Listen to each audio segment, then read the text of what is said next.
Family abandons teen with cerebral palsy in dumpster. On the surface, the Bayard family in South Carolina appeared to be a fairly normal middle-class American family. But on a fateful day in April 2022, a horrifying truth was revealed, a truth so brutal and terrifying that no words could describe it, leaving the community shaken. It all began on the morning of April 11th, when 14-year-old Heather Bayard's father, David, rushed her to Spartanburg Regional Medical Center. The teenager suffered from cerebral palsy, was unresponsive, and her body was cold. Tragically, despite the desperate efforts of the medical team, Heather was pronounced dead just hours later. When law enforcement arrived at the Bayard family home the next day to investigate, they witnessed an unbelievable scene. The living conditions inside her home were so unsanitary and neglected that officers were forced to don hazmat suits and breathing apparatus to safely search the room. Piles of trash and discarded items several feet high filled the room, while 40 malnourished animals roamed the grounds, their urine and feces carpeting the floor. The stench from the waste was so intense that it smelled like ammonia, according to Cherokee County Sheriff Steve Mueller. Flies and maggots were everywhere. This was the filthy, vermin-infested world that Heather Bayard, a young woman with severe physical disabilities, endured, a life of horror that ultimately led to her tragic death. Her parents, David and Bobby Joe Bayard, as well as her brother Edward, were charged with murder, causing serious injury, and unlawful neglect in connection with her death. The gruesome details that emerged during the investigation and subsequent trial were almost too horrifying to believe. Heather's doctors and coroner testified that her legs looked like raw meat due to advanced decay, a testament to the horror of the conditions she had been subjected to. The autopsy confirmed that she had been left alone for months, her fragile body ravaged by the unsanitary environment. Prosecutors argued that Heather's suffering lasted not minutes or hours, but weeks and months, trapped in a living hell that no child, or any normal adult, should have to endure. Attorney Barry Barnett told the jury that animal feces found inside the house were the direct cause of Heather's skin and other tissue infections, something no parent should inflict on their own flesh and blood. The suffering that she endured was not just for a minute, not just for an hour, not just for a day, but for weeks. Ladies and gentlemen, if that is not malice, I don't know what is, Barnett said in court.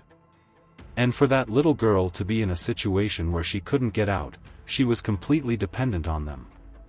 Perhaps the most disturbing revelation to emerge from the case was the role played by Heather's own brother, Edward Bayard. Prosecutors revealed that Edward was hired as Heather's personal care assistant, earning more than $25,000 over an 18-month period to support his disabled sister. However, the severity of Heather's neglect and the deplorable conditions in which she was left made it clear that he failed to fulfill even the most basic caregiving responsibilities. In the eyes of the law, Edward's breach of trust was nothing short of evil. As a registered nurse and certified care provider, he had a duty to protect and care for his vulnerable sister. Instead, he allegedly pocketed taxpayer-funded payments while leaving Heather to languish in a living hell, ignoring her cries for help. David and Bobby Joe Bayard, Heather's parents, were both sentenced to life in prison for her murder. They also received additional sentences of 20 years for causing serious injury and 10 years for unlawful neglect of their daughter. Edward, the older brother, was sentenced to 30 years for murder, 20 years for grievous bodily harm and 10 years for unlawful neglect, although all of his sentences will run concurrently, meaning a maximum of 30 years behind bars. In the wake of the heartbreaking tragedy, many have questioned how such a horrific situation could have happened. Heather's obituary painted a heartbreaking portrait of a young woman who touched the hearts of all who met her, a rainbow unicorn who loved her family, despite the cruel neglect she endured in her final days. Advocates argue that the case highlights the urgent need for increased resources and support for families caring for children with disabilities. While the Bayards had access to government assistance and social services, their failure to use those resources reveals deeper societal flaws that allow abuse like Heather's to continue unchecked. "This is the worst case of child neglect I have ever seen in my 15.5 years as a Cherokee County medical examiner," Sheriff Mueller said after the investigation. "The conditions in which this innocent disabled child lived in that home were unfit for any human being, not even a dog. The true scale of the Bayards' depravity is almost unfathomable.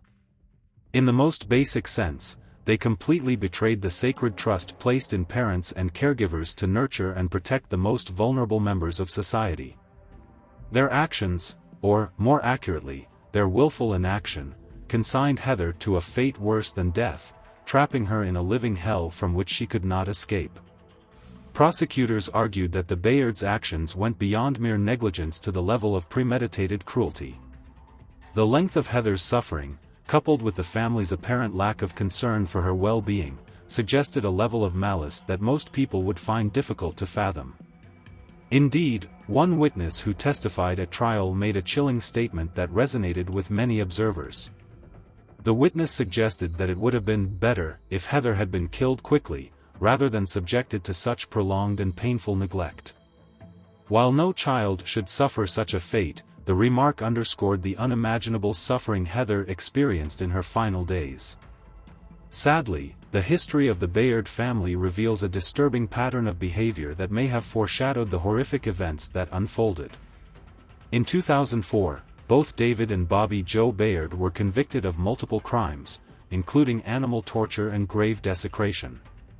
These previous convictions, while not directly related to child abuse, still paint a picture of individuals who seem to lack empathy and respect for the well-being of vulnerable living creatures. Heather's life, though tragically cut short, remains a poignant reminder of the inherent worth and dignity of all human beings, regardless of their physical or mental abilities.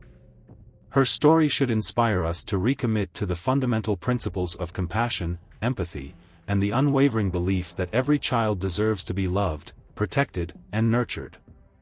Ultimately, Heather's legacy must be one of change, a catalyst for a renewed commitment to ensuring that no child, regardless of their circumstances, is subjected to the unimaginable cruelty she endured. Only then can we truly honor her memory and the memories of all people with physical disabilities, which means protecting the most vulnerable among us.